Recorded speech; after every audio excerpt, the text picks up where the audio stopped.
Hi எல்லாருக்கும் வணக்கம். நம்ம அழகே அழகு சீரியலில் ரேவதி என் கூட என் வீட்டில் தான் இருக்கணும். அவள் எப்படி என்ன பிரிஞ்சு அவள் பிறந்த வீட்டில் போய் இருப்பா? ஒன்று அவள் என் கூட வரணும், இல்லை இதுதான் நடக்கும் அப்படின்னு சொல்லி ஒரு விஷயத்தை காட்டி தங்கராஜ் ரேவதியை மிரட்டுறாரு. தங்கராஜ் எந்த விஷயத்த சொல்லி மிரட்டி ரேவதியை தான் வீட்டுக்கு கூப்பிடுறாரு. தங்கராஜ நம்ம சுரேஷே அரெஸ்ட் பண்ணுற அளவுக்கு தங்கராஜ் என்னதான் பண்ணாரு, என்ன பேசினாரு தெரிஞ்சுக்கிறதுக்கு இந்த வீடியோக்கு ஒரு லைக் போட்டுக்கோங்க. ஸோ பார்த்தீங்கன்னா நம்ம மலர் மதிக்கிட்ட, வேண்டாம் மதி, நீ இப்போ தங்கராஜனை வீட்டுக்கு போனீங்கன்னா இந்த விஷயம் ரேவதி மூலமாக தான் நமக்கு தெரிஞ்சிருக்கா அப்படின்னு ரேவதிக்கு தான் பிரச்சனை ஆகும் அப்படின்னு நம்ம மலர் சொல்கிறாங்க. ஆனால் இந்த மதி இல்லை, அவங்க பேரை நான் சொல்லவே மாட்டேன், இந்த தங்கராஜை சும்மா விட மாட்டேன் அப்படின்னு சொல்லிட்டு தான் தங்கராஜ் வீட்டுக்கு போய் அழகுமதி நீ இல்லை உங்கள் அப்பனே வந்தாலும் என்னை தடுக்கவே முடியாது அப்படின்னு சவால் விட்டுட்டு வந்தாங்க. ஆனால் நம்ம அழகுமதி இந்த பக்கம் போன உடனே தங்கராஜ், ஆமாம் ரேவதி, இந்த விஷயத்த இப்போ தான் நான் அம்மா கிட்ட சொல்லிக்கிட்டு இருந்தேன். அடுத்த 10வது நிமிஷம் மதி இங்கே வந்து நிற்கிறா, அதுக்கு காரணம் நீ தானே அப்படின்னு சொல்லி தங்கராஜ் கேட்குறாரு. ஆமாங்க, நான் தான் அன்னிக்கிட்ட சொன்னேன் அப்படின்னு நம்ம ரேவதி உண்மையை சொல்ல ஓங்கி ஒரு அறை விடுறாரு தங்கராஜ். நான் உன்கிட்ட எத்தனை தடவை சொல்கிறது, நம்ம வீட்டு விஷயம் நம்ம வீட்டுக்குள்ளே தான் இருக்கணும், உங்கள் அம்மா வீடு வரைக்கும் எதுக்கு இந்த விஷயம் போச்சு அப்படின்னு தங்கராஜ் நம்ம ரேவதியை சொல்ல, இல்லைங்க இனி அப்படிலாம் நடந்துக்க மாட்டேன் அப்படின்னு நம்ம ரேவதி சொல்கிறாங்க. நடந்துக்கிட்டா நீ அதுக்கப்புறம் சொல்கிறதுக்கு உயிரோட இருக்க மாட்டே அப்படின்னு தங்கராஜ் எச்சரிக்கிறாரு. இன்னொரு பக்கம் பார்த்தீங்கன்னா இவ உங்ககிட்டயும் சொல்லாமல் தான் போகிறாளா, எங்கே போகிறா அழகுராணி அப்படின்னு சொல்லி ராஜலக்ஷ்மி நம்ம மலர்கிட்ட கேட்க, அது அத்தை அப்படின்னு மலர் இழுக்க பார்த்தீங்கன்னா ராஜலக்ஷ்மி சுரேஷுக்கு கால் பண்ணிடுறாங்க. டேய் சுரேஷு, உன் பொண்டாட்டி இத்தனை நாள் வீட்டில் தான் ஆட்டமாக ஆடிக்கிட்டு இருந்தா, இப்போ வீட்டுக்கே சொல்லாமல் வெளியெல்லாம் ஊர் சுற்ற ஆரம்பிச்சிட்டா, நீ இப்போ இங்கே வரணும் அப்படின்னு சொல்லி ராஜலக்ஷ்மி சுரேஷ்க்கு சொல்ல, அடுத்த நிமிஷமே நம்ம மலர் பாக்கியராஜுக்கு கால் பண்ணி, என்னங்க இங்கே ஒரு முக்கியமான விஷயம் நடந்து போச்சு, மதிக்கு வேலை போச்சுல, அதுக்கு காரணம் தங்கராஜ் அண்ணன் தானா. தங்கராஜ் அண்ணன் தான் காலேஜில் பேசி மதியை வேலையை விட்டு நீக்க சொன்னாராம். இந்த விஷயம் ரேவதி மூலமாக எங்கள் வாட்ஸ்அப் குரூப்புக்கு வந்ததுனால மதி ரொம்ப கோவமாக தங்கராஜ் அண்ணன் வீட்டுக்கு போயிருக்கு. எப்படி இருந்தாலும் மதி தங்கராஜ் அண்ணனை ஏதாவது பண்ணிடும். தங்கராஜ் அண்ணனுக்கு ரேவதி மூலமாக தான் இந்த விஷயம் மதிக்கு தெரிஞ்சிச்சு அப்படின்னு தெரிஞ்சால் ரேவதியை ஏதாவது பண்ணிடுவார். நீங்கள் உடனே ரேவதியையும் மதியையும் அங்கேருந்து கூட்டு வாங்க அப்படின்னு சொல்லி நம்ம மலர் பாக்கியராஜுக்கு கால் பண்ணுறாங்க. நம்ம மதி கிளம்பி போய் அடுத்த 10வது நிமிஷம் பாக்கியராஜ் ரேவதி வீட்டில் இருக்கார். ரேவதி ரேவதி அப்படின்னு கூப்பிட்டுக்கிட்டே உள்ளே வர, இங்கே சாவகாசமாக தங்கராஜும் தங்கராஜோட அம்மாவும் சாப்பிட்டுக்கிட்டு இருக்காங்க. ரேவதி எங்கே இருக்கா அப்படின்னு கேட்குறாங்க. ரேவதி கிச்சனில் வேலை பார்த்துக்கிட்டு இருக்கா. உனக்கு என்ன வேணும், உனக்கு இந்த வீட்டில் என்ன வேலை அப்படின்னு சொல்லி தங்கராஜ் கேட்குறாரு. நான் என் தங்கச்சியை பார்க்க வந்தேன் அப்படின்னு பாக்கியராஜ் சொல்கிறாரு. ரேவதி உங்கள் அண்ணன் வந்திருக்கான் பாரு அப்படின்னு சொல்லி தங்கராஜ் ஒரு சத்தம் கொடுக்குறாரு. நம்ம ரேவதி முகத்தை கூட கொட்டாமல், நீ எதுக்கு நான் இங்கே வந்த, நீ வீட்டுக்கு போனேன், எதனாலும் ஃபோனில் பேசலாம் அப்படின்னு ரேவதி சொல்கிறாங்க.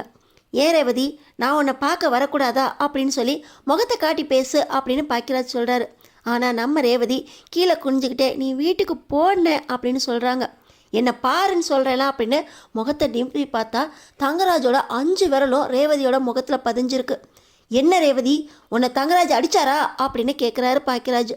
அண்ணன் அது உன்னை அடித்தாரான்னு கேட்டேன். ஆமாம் அண்ணன். என் தங்கச்சி மேலே எதுக்கு கையை வச்சிங்க, ஒரு பொண்ணை கையை நீட்டி அடிக்கிறீங்களே, வெக்கமா இல்லை? உன் தங்கச்சி என்ன பண்ணா தெரியுமா, என் தங்கச்சி 1000 பண்ணியிருக்கட்டுங்க, அதை வாயால் பேச வேண்டியதானே, கையை நீட்டி அடிப்பீங்களா அப்படின்னு சொல்லி பாக்கியராஜ் கேட்குறாரு. ஆமாம், என் பொண்டாட்டியை நான் கையை நீட்டி அடித்தேன், ஒரு பொண்ணை கையை நீட்டி அடிக்கிறதுக்கு யாருக்குமே உரிமை இல்லை. என் தங்கச்சி தப்பே பண்ணியிருந்தாலும் நீங்கள் எங்களை கூப்பிட்டு வச்சு பேசியிருக்கணும்ல, கையை நீட்டி அடிப்பீங்களா, என் தங்கச்சி இனிமேல் இந்த வீட்டில் இருக்க மாட்டா அப்படின்னு சொல்லி நம்ம பாக்கியராஜ், வா ரேவதி நம்ம வீட்டுக்கே போயிடலாம், நீ இந்த ஆள் தான் வேணும் அப்படின்னு இந்த ஆளை சகிச்சுக்கிட்டு வாழ்ந்தினா உன்னோட அருமை இந்த ஆளுக்கு புரியாது, நீ வா ரேவதி அப்படின்னு சொல்லி பாக்கியராஜ் ரேவதியை கூப்பிட, அண்ணன் அது நீ வா ரேவதி அப்படின்னு சொல்லி பாக்கியராஜ் மறுபடியும் ரேவதியை கூப்பிட, அண்ணன் அப்படின்னு சொல்ல, நீ வா ரேவதி அண்ணன் நான் பார்த்துக்கிறேன் அப்படின்னு சொல்லி பாக்கியராஜ் ரேவதியை கூப்பிட, நம்ம ரேவதி அழுதுகிட்டே பாக்கியராஜ் கூட போயிடுறாங்க. டேய் போறா பாடுறா, அவன் அண்ணன் கையை பிடிச்சிக்கிட்டு போறா பாடுறா, அவளை நிறுத்துறா அப்படின்னு சொல்லி தங்கராஜோட அம்மா சொல்கிறாங்க. அவ தானா இங்கே வருவாமா அப்படின்னு சொல்லி தங்கராஜ் சொல்லிக்கிட்டு இருக்கும்போதே இப்போ நம்ம ரேவதி நேராக வீட்டுக்குள்ளே வந்து தரணியையும் இளவரசியையும் தூக்கிக்கிட்டு நம்ம பாக்கியராஜோட கிளம்புறாங்க. ஏய், அவங்க எங்கள் குழந்தைங்க, இங்கே விட்டுட்டு போடி அப்படின்னு சொல்லி தங்கராஜ் அதட்டுறாரு. அவங்க 2 பேரும் என் பிள்ளைங்களை எப்படி பார்த்துக்கணும்னு எனக்கு தெரியும் அப்படின்னு சொல்லி நம்ம ரேவதி பார்த்திங்கன்னா தரணியும் இளவரசியும் தூக்கிக்கிட்டு பாக்கியராஜோட வீட்டுக்கு போகிறாங்க. நம்ம மதி தங்கராஜ் வீட்டிலேருந்து நேராக இப்போ வீட்டுக்கு வராங்க. வீட்டுக்கு நுழையும் போதே சுரேஷ் எங்கடி போயிட்டு வர அப்படின்னு சொல்லி மதியை நிறுத்துறாரு. எனக்கு என் வேலை போச்சே தெரியுமா உங்களுக்கு அப்படின்னு சொல்ல, நான் தானே உன்னை காலேஜ்லேருந்து கூப்பிட்டு வந்தேன். அந்த வேலை போகிறதுக்கு யார் காரணம் தெரியுமா உங்களுக்கு? டெம்ப்ரவரி வேலை தானே, அதை பர்மனெண்ட் பண்ணுறதும் உன்னை ரிஜெக்ட் பண்ணுறதும் அந்த காலேஜ் கையில் தானே இருக்குது. இதில் யார் காரணமாக இருக்க முடியும் அப்படின்னு சொல்லி சுரேஷ் கேட்குறாரு. உங்கள் மாமா தங்கராஜ் தான் என் காலேஜில் போய் பேசி என்னை வேலையிலேருந்து நீக்க சொல்லியிருக்காரு. நான் குடும்பத்துக்கு அடங்கி நடக்கணுமா, உங்களுக்கு பொண்டாட்டியாக நடக்கணுமா, இப்படி வேலை போனாதான் நான் உங்களுக்கு அடங்கி நடப்பேன் அப்படின்னு உங்கள் மாமா திட்டம் போட்டு காலேஜுக்குள்ளே போய் பேசி கரஸ்பாண்டன்ட் மூலமாக என்னை வேலையிலேருந்து நீக்க வச்சுருக்காரு அப்படின்னு சொல்லி மதி சொல்கிறாங்க. ஓஹோ, இப்போ நீ எங்கே போயிட்டு வர அப்படின்னு சொல்லி ராஜலக்ஷ்மி கேட்குறாங்க. உங்கள் மாப்பிள்ளை வீட்டுக்கு தான் போயிட்டு வரேன், அவரை ஒரு வழி பண்ணிட்டு வரேன் அப்படின்னு சொல்லி மதி சொல்கிறாங்க.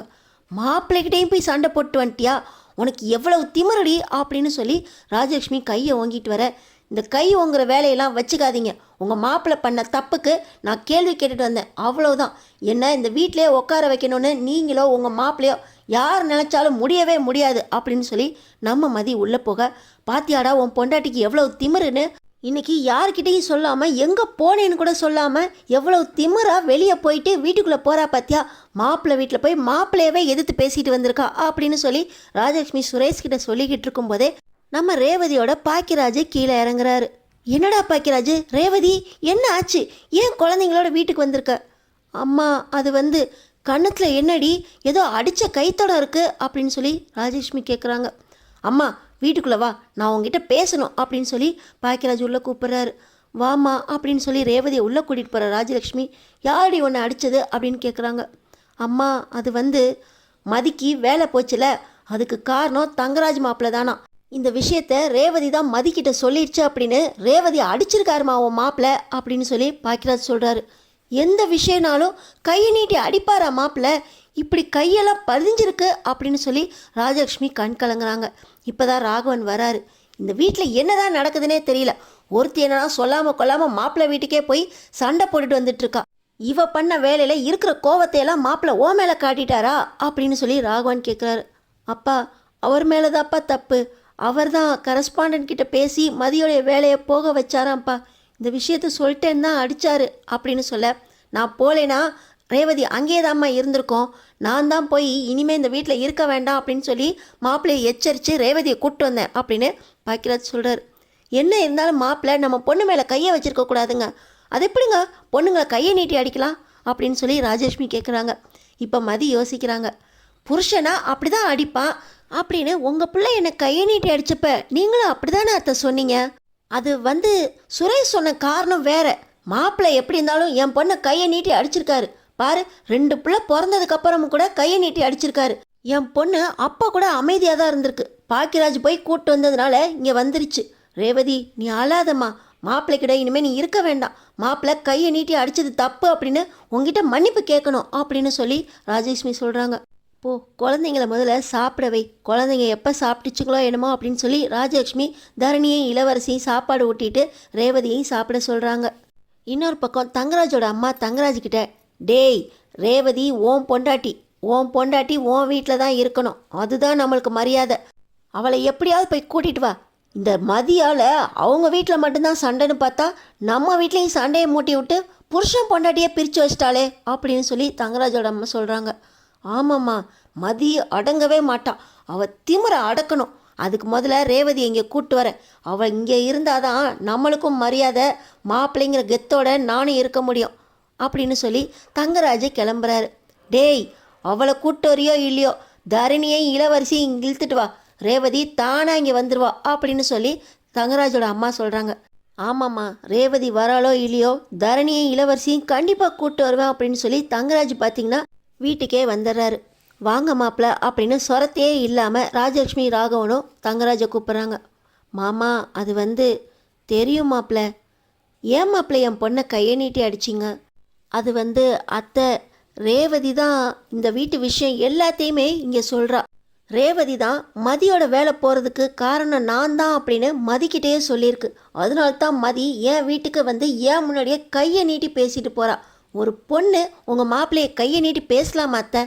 அதனால தான் இந்த வீட்டு விஷயத்தை நீ எதுக்கு சொன்ன அப்படின்னு ரேவதியை அடிச்சிட்டேன் அத்தை.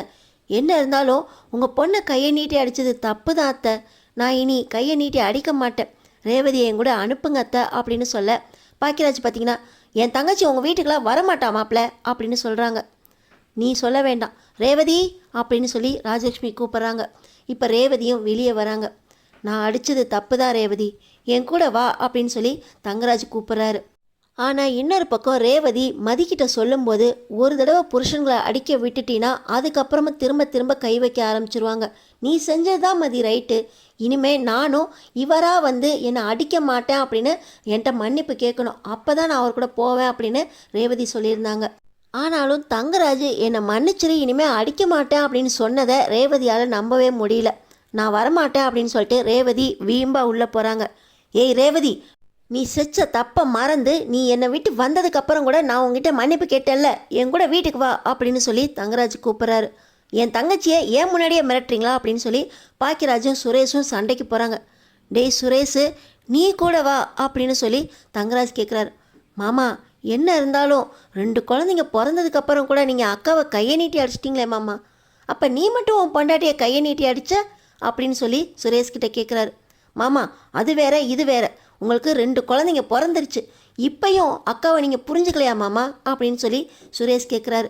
சரிடா, என் பிள்ளைங்களை என் கூட அனுப்புங்க, நான் போகிறேன் அப்படின்னு சொல்லி தங்கராஜ் கேட்குறாரு. என்ன மாப்பிள்ளை இதெல்லாம், குழந்தைங்க எப்படி அம்மா விட்டுட்டு வரும்? அதான் அத்தை, புருஷனை விட்டு பொண்டாட்டியே வந்துட்டா குழந்தைங்க அம்மா விட்டுட்டு அப்பா கூட இருக்கிறது என்ன தப்பத்தை? என் குழந்தைங்க என் கூட வரணும், அப்போ தான் நான் போவேன் அப்படின்னு சொல்லி தங்கராஜ் சொல்கிறாரு. மாப்பிள்ளை, குழந்தைங்களெலாம் அனுப்ப முடியாது அப்படின்னு சொல்லி ராகவனும் ராஜலக்ஷ்மி சொல்கிறாங்க. ஏன் குழந்தைங்கள நான் கூப்பிட்டு போகிறதுக்கு நான் யார்கிட்ட கேட்கணும் அத்தை அப்படின்னு சொல்லி தங்கராஜ் கேட்க, பார்த்தீங்கன்னா இப்போ மதி வராங்க. குழந்தைங்களுக்கு 10 வயசு வரைக்கும் அவங்க அம்மா கூட இருக்கிறதுக்கு உரிமை இருக்குது, சட்டமே இருக்குது. குழந்தைங்க அம்மா கூட தான் இருப்பாங்க. குழந்தைங்களுக்கு எப்போ விவரம் தெரிஞ்சு அம்மா வேணுமா அப்பா வேணுமான்னு சொல்கிறாங்களோ அப்போ வேணால் உங்கள் குழந்தைங்கள உங்கள் கூட வருவாங்க. இளவரசியும் தரிணியும் அது வரைக்கும் அம்மா கூட தான் இருப்பாங்க. அம்மா கிட்டேருந்து குழந்தைங்கள பிரிக்கிறதுக்கு உங்களுக்கு மட்டும் இல்லை, கோர்ட்டுக்கும் உரிமை இல்லை, போலீஸ்காரங்களுக்கும் உரிமை இல்லை. இப்போ போகிறீங்களா அப்படின்னு சொல்லி மதி கேட்குறாங்க. என்ன அத்தை, ஒரு பொண்ணை பேச விட்டு பார்த்துக்கிட்டு இருக்கீங்க, சட்டம் பேசுகிறாள் அவங்க மருமக அப்படின்னு சொல்லி தங்கராஜ் கேட்குறாரு. மாப்பிள்ளை, நீங்கள் செஞ்சது தப்பு மாப்பிள்ளை. அது எப்படி மாப்பிள்ளை, ரேவதி வேண்டான்னு சொல்லிட்டு அவள் பெற்ற குழந்தைங்கள மட்டும் கேட்கலாம்? ஏன் குழந்தைங்கள நான் கேட்குறேன் அத்தை, இளவரசியையும் தரணியையும் என்னோட அனுப்புங்க, இல்லை ரேவதியை குழந்தைங்கள தூக்கிட்டு என் வீட்டுக்கு என் கூட வர சொல்லுங்க அப்படின்னு சொல்லி தங்கராஜ் சொல்கிறாரு. மாப்பிள்ளை, அவள் தான் உங்கள் கூட வரலன்னு சொல்லிட்டாளே, அவளை அடித்தது தப்புன்னு தான் நான் மன்னிப்பை கேட்டேனே அத்தை, இதுக்கு மேலே ஒரு ஆம்பளை எப்படி அத்தை இறங்கி வர முடியும் அப்படின்னு சொல்லி தங்கராஜ் கேட்குறாரு. மாப்பிள்ளை, நீங்கள் சொல்கிறதெல்லாம் சரிதான், ஒரு 2 நாள் போகட்டும் அத்தை, நானே ரேவதியையும் குழந்தைங்களையும் அனுப்பி வைக்கிறேன் அப்படின்னு சொல்லி ராகவனும் ராஜலக்ஷ்மி சொல்கிறாங்க. நீங்கள் சும்மா இருங்க, ஒரு பொண்ணை கண்ணம் வீங்குற அளவுக்கு கையை நீட்டி அடிச்சிருக்காரு, வந்து மன்னிப்பு கேட்டால் போதுமா? ரேவதி கிட்ட உங்கள் மாப்பிள்ளை இனிமே அடிக்கவே மாட்டேன் அப்படின்னு சொல்லி உங்கள் மாப்பிள்ளை ரேவதி கிட்ட உத்தரவாதம் சொல்லணும், கொடுப்பாரா அப்படின்னு சொல்லி மதி கேட்குறாங்க. யார் விஷயத்தில் யாரடி தலையிடுறது, இது எங்கள் குடும்ப விஷயம், நாங்கள் பார்த்துக்குவோம் அப்படின்னு சொல்லி தங்கராஜ் சொல்கிறாரு. ஓஹோ, இது உங்கள் குடும்ப விஷயமா? அப்போ எனக்கும் என் ஹஸ்பண்டுக்கும் இந்த பிரச்சனை வந்தப்போ நீங்கள் எதுக்கு சார் தலையை நீட்டினீங்க? நீங்கள் உங்கள் குடும்பம்னு சொல்லி தானே எங்கள் வீட்டு பிரச்சனையை தீர்க்க வந்தீங்க. இதுவும் நம்ம வீட்டு பிரச்சனை தான், இந்த விஷயத்தில் பேசுகிறதுக்கு எனக்கும் உரிமை இருக்குது. ரேவதி அக்காவோட பர்மிஷனை மீறி உங்களால் குழந்தைங்கள தூக்கிட்டு போக முடியாது, நான் விட மாட்டேன். முடிஞ்சால் போலீஸ் ஸ்டேஷனுக்கு கூட போய் ரேவதி அக்கா கூட குழந்தைங்க இருக்கணும் அப்படின்னு பர்மிஷன் வாங்கிட்டு வருவேன் அப்படின்னு சொல்லி மதி சொல்கிறாங்க. ஏய் மதி, சும்மா இரு, எதுக்கெடுத்தாலும் போலீஸு ஸ்டேஷன் அப்படின்னு போக முடியாது. மாப்பிள்ளை, நானே ரேவதி அனுப்பி வைக்கிறேன் மாப்பிள்ளை. அதெல்லாம் இல்லை அத்தை, எனக்கு என் குழந்தைங்க வேணும், இல்லை ரேவதி என் கூட இப்போயே வரணும், இது என்னோட கௌரவ பிரச்சனை அப்படின்னு சொல்லி தங்கராஜ் சொல்கிறார். ராகவன் பார்த்திங்கன்னா, மாப்பிள்ளை இந்த விஷயத்தில் கூட கௌரவம்லாம் பார்ப்பீங்களா மாப்பிள்ளை? என் பொண்ணை அடித்ததை மறந்து என் பொண்ணை அனுப்பி வைக்கிறோன்னு சொல்கிறோம், அப்படி இருந்தும் குழந்தைங்கள ரேவதிகிட்டேருந்து பிரிக்க பார்க்குறீங்களே மாப்பிள்ளை, இதெல்லாம் நல்லதுக்கு இல்லை மாப்பிள்ளை அப்படின்னு சொல்லி ராகவன் சொல்கிறார். மாமா உங்கள் பொண்ணுக்காக உங்கள் பொண்ணை அடிச்சிட்டேங்கிறதுக்காக உங்கள் மாப்பிள்ளை கெட்டவன் ஆயிட்டேனா மாமா?